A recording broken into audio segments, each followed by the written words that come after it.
In this presentation, I'm going to explain how to measure the course and the program of online courses. The reference of this work is the book of Palov and Pratt 2009, Assessing the Online Learner. We will discuss 7 principles that the learner and the faculty had to follow to engage in an effective learning. Then we will develop a checklist for these principles in order to evaluate the learning process. At the end, we will assess the course and the program to understand what went right and what needs to be reviewed. First of all, let's talk about the 7 principles expanded in this reference. These practices can shape the instructor's evaluation for the course and for the interaction of the learner. The first principle is about the contact between the student and the instructor, who is supposed to provide clear guidelines for the student on how to interact, when, and where in the online platform. Then for the second principle, the cooperation among the students should be meaningful and constructive. The design of the discussion assignment should reinforce and encourage cooperation between the students. In the third principle, the active learning is a key to engage the students. We might use projects, portfolios, or other artifacts that will help the student to participate in the process of learning. Principle 4 is all about feedback.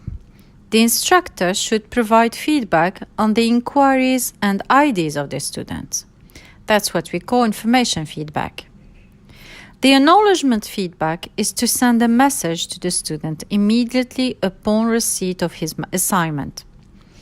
The student will know then that his assignment or work was received by the instructor. This is something that the online course platforms can provide automatically to the student in nowadays. Principle 5 is about deadlines in online courses.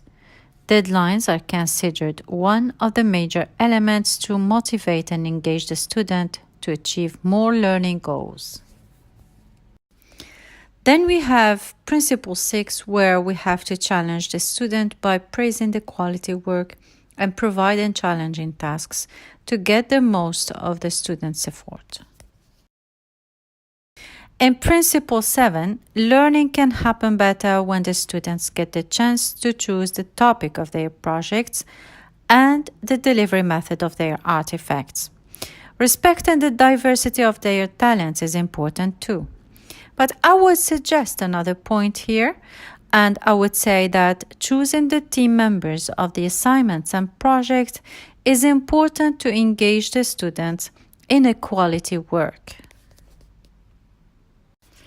By becoming familiar with the principles of online facilitation, an administrator now is going to prepare a checklist.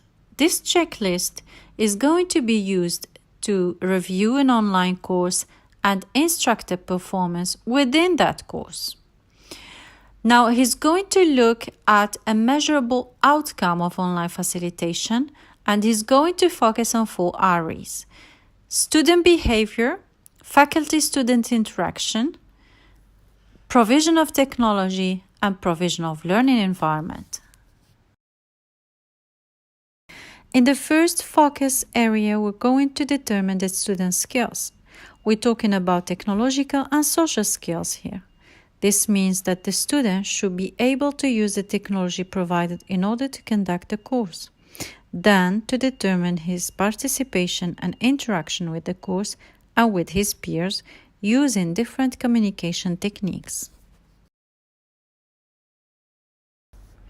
In the second focus area, here the faculty is required to provide all needed support and guidance, like to inform the student about the policies of the institution regarding the academic honesty, to give continuous feedback and answer frequently asked questions, and to help the student use a variety of communication techniques. The third focus area is related to the technological tool, or let's say the system or platform that the student will be using while conducting his e-course. And providing continuous support will make him comfortable with his learning environment. The last checklist points will be about engaging the student in structured activities with fair deadlines and study timetable. Reflection is an important element to understand the motivation that is leading the student to learn. Competency assessment is any system that measures the personal competency. The goal of competency assessment is to identify the problems with the performance and to correct the issues before they affect the learner. The evaluation of the course and the program through the competency assessment is one major element in measuring the performance of the student and the system. We have 10 recommendations for good practices to evaluate the course and the program. These recommendations are about encouraging ownership, define the objectives and the missions of the institution, focus on collaboration, clarify the purpose of the assessment program, and identify the goals of the student learning. To measure the learning, we can use multiple sources and measures. We can implement continuous assessment with clear, manageable timelines. We can help the students succeed on assessment tasks and interpret and use assessment results appropriately. At the end, we can evaluate the assessment practices. This is the end of my presentation. Thank you for your attention.